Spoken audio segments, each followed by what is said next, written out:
Hi friends అందరికీ ఈరోజు నేను జుట్టుకైతే రంగు కోసం ఆకు కోసం వెళ్ళానండి. ఇది భృంగరాజ్ అంటారు కదా, నీలి ఆకు అని కూడా అంటారు. ఇది చాన్నాళ్ళ క్రితం ఉందండి. అంతకుముందు ఒకసారి కోసాను, ఉందో లేదో అని వెళ్ళానండి. ఆకు అయితే ఉంది. నేను కొమ్మలు అయితే కోసుకున్నాను. కాయలు అయితే ఇలా ఉంటాయండి. కొమ్మలు ఎందుకు కట్ చేశానంటే అక్కడ స్థలం బాగాలేదండి, పేపర్స్ అవన్నీ వేస్ట్ చేసి ఉన్నాయి. ఇంటికి తెచ్చి ఆకు అయితే ఇలా దూసుకున్నానండి. ఇదేమో మన ఇంట్లోది గోరింటాకు చెట్టు.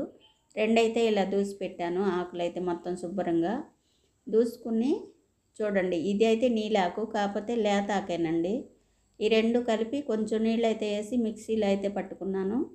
మెత్తగా అయితే చేసుకున్నాక ఒక కాటన్ క్లాత్లో తీసుకొని ఇలా అయితే రసం తీసుకున్నానండి. పిప్పి చూడండి, ఇలా తీసుకున్నాను. గిన్నె మీద రవ్వ జల్లెడేసి ఇలా అయితే తీసుకున్నాను. స్టవ్ మీద గిన్నె పెట్టి కాసిన నీళ్ళు పోసి ఒక స్పూన్ అయితే కాఫీ పొడి వేసానండి.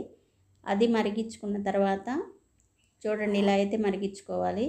ఇప్పుడైతే ఇనపది బాండీ పెట్టేసుకొని ఆ డికాషన్లో ఈ పిండుకున్న రసం కూడా కలిపేశాను. ఇప్పుడు తెరులుతున్నాయి కదా, అడుగంటకుండా ఇలా కలుపుకుంటూ ఉండాలండి.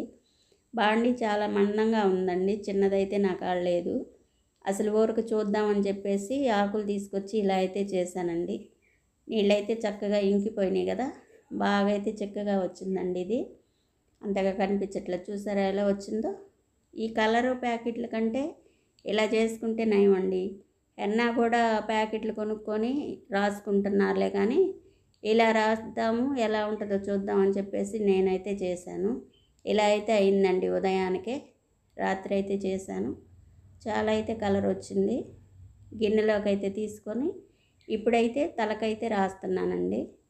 శుభ్రంగా తలకు పట్టేటట్టు చక్కగా అయితే రాసుకోవచ్చండి. ఈ కెమికల్ వీటికన్నా కూడా మనం కొంచెం కలర్ తక్కువగా వచ్చినా కూడా మామూలు జుట్టులాగే ఉంటుందండి.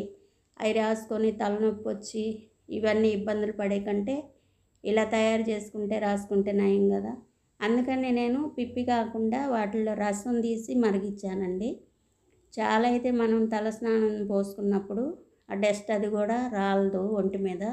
ఇలా అయితే దుమ్మాను, చూడండి ఎలా వచ్చిందో. నీట్గా అయితే పట్టింది జుట్టుకు మొత్తానికైతే. 2 సార్లు కనుక రాసుకుంటే నీట్గా ఉంటుందండి జుట్టు అయితే. ఇది తలస్నానం చేసిన తర్వాత తీస్తున్నాను వీడియో. చాలా అయితే తేడా వచ్చిందండి కలర్ అయితే. చూడండి, ఒకసారి చేసుకోండి మీరు కూడా.